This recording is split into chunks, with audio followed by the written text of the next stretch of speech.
Dasar CPNS Batch 6 Angkatan 28, kelompok 4 dengan nomor NDH 35.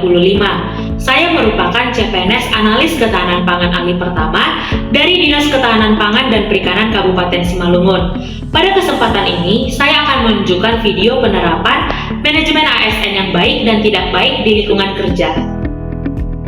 Manajemen ASN adalah serangkaian proses pengelolaan ASN untuk mewujudkan ASN yang profesional dengan hasil kerja tinggi dan perilaku sesuai nilai dasar ASN, bebas dari intervensi politik, serta bersih dari praktik korupsi, kolusi, dan nepotisme. Berikut penerapan manajemen ASN yang baik dan yang tidak baik.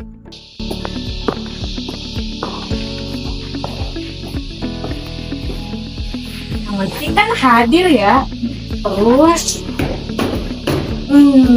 laporan harga nanti aja, GPM nanti aja, SPJ nanti aja, kan bisa belakangan.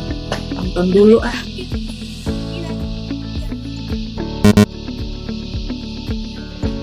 ASN memiliki fungsi sebagai pelaksana kebijakan publik, pelayan publik, serta perekat dan pemersatu bangsa. Karena itu, ASN tidak hanya sekedar hadir di kantor, tetapi harus melaksanakan tugas dengan penuh tanggung jawab.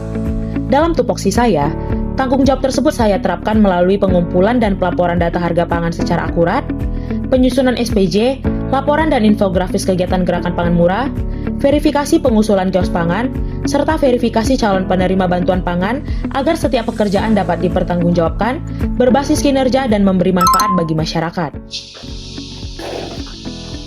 Permisi Bu. Iya Ibu, ada apa? Ini berkas pengajuan kios pangan saya. Ya nanti saya cek. Oke Bu, ini sekalian ada tanda terima kasih Bu. Mau tolong diproses lebih cepat ya Bu berkas saya. Oh, aman Bu, aman. Nanti berkas Ibu saya dahulukan. Oke, terima kasih Bu. ASN berkedudukan sebagai aparatur negara yang menjalankan peran secara profesional, adil dan berintegritas. Dalam manajemen ASN, ASN harus bersih dari praktik korupsi, kolusi, dan nepotisme serta tidak menyalahgunakan kewenangan dalam memberikan pelayanan. Dalam tupoksi saya, sikap ini saya terapkan saat melakukan verifikasi dokumen masyarakat, termasuk pengajuan SK kios pangan.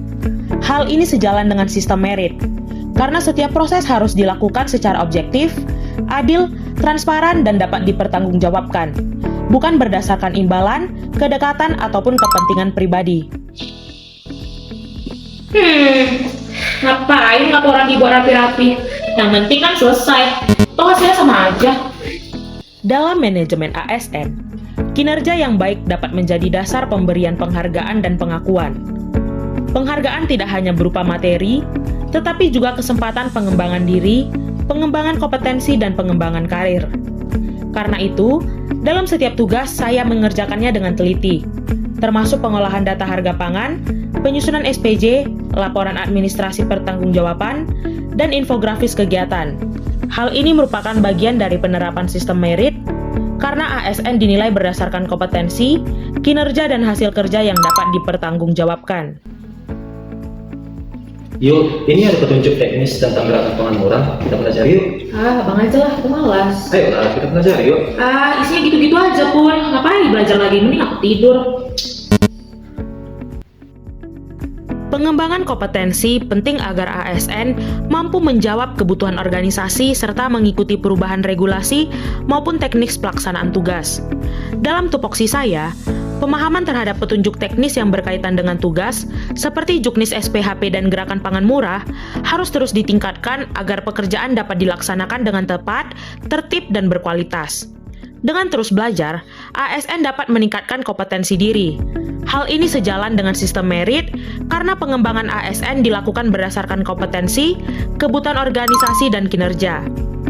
Dari contoh tersebut, manajemen ASN yang baik harus terlihat dalam perilaku sehari-hari.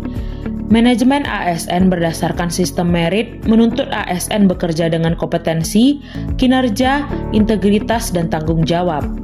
ASN yang baik bukan hanya hadir untuk bekerja, tetapi hadir untuk memberi nilai dan melayani.